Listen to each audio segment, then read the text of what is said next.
ಎಲ್ಲದು ಸರ್ಕಾರ ಇದೆ ಈ ಕಡೆ ಸರ್ ಇದಾರೆ ಸರ್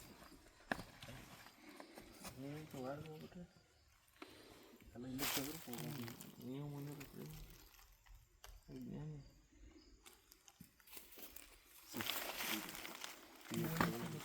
ಹಾಂ ಪಿ ಎಚ್ ಮೇಲೆ ಎಷ್ಟು So इसमें सिग्नेचर 5 pH फ्लक्स चेंज हो रहा है, ह्यूमिडिटी 59 है, fertility 596 that is good in nature, ಫಲವತ್ತತೆ ಚೆನ್ನಾಗಿದೆ ಅಂತ ಹೇಳ್ತಿದ್ದಾರೆ. मॉइस्चर 83% है that is excessive in nature. ಅಂದರೆ 83% ತೇವಾಂಶ ಇದೆ, ಪರ್ಸೆಂಟೇಜ್ ತೇವಾಂಶ 83% ಇದೆ, ಸ್ವಲ್ಪ ಎಕ್ಸಸ್ ಜಾಸ್ತಿನೇ ಇದೆ ಅಂತ ಹೇಳ್ತಾರೆ. ಈಗ ಮಳೆ ಬಂದು 2 ದಿವಸ ಆಯ್ತು ಅಂದ್ರೆ ರಿಪೋರ್ಟ್ ಹೇಳ್ತಾ ಇರೋದು. So pH is 5 that is acidic in nature.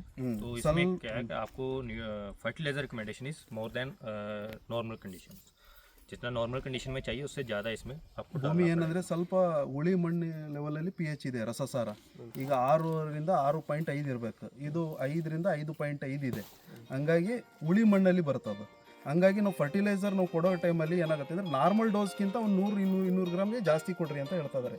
ಅಂದರೆ ಅವಾಗ ಏನಾಗುತ್ತೆ ಅಂದರೆ ನಿಮ್ಮದು ಪಿ ಎಚ್ ರಸಸಾರ ಬ್ಯಾಲೆನ್ಸ್ ಮಾಡುತ್ತೆ ಮತ್ತು ಪೋಷಕಾಂಶನೂ ಗಿಡ ಏನಂದರೆ ಅಬ್ಸಾರ್ಬ್ ಚೆನ್ನಾಗುತ್ತೆ ಅಂತ ಹೇಳ್ತಾರೆ.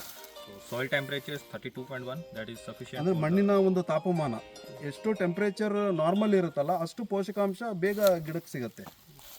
Sunlight is good in nature but humidity is 57%. Sunlight ಅಂದರೆ ಸೂರ್ಯನ ಬೆಳಕು ಏನದು ಕಿರಣಗಳು ಏನು ಇರುತ್ತಲ್ಲ ಅದು ನಾರ್ಮಲ್ ಇದೆ ಅಂತ ಹೇಳ್ತಾರೆ. ಅಂದರೆ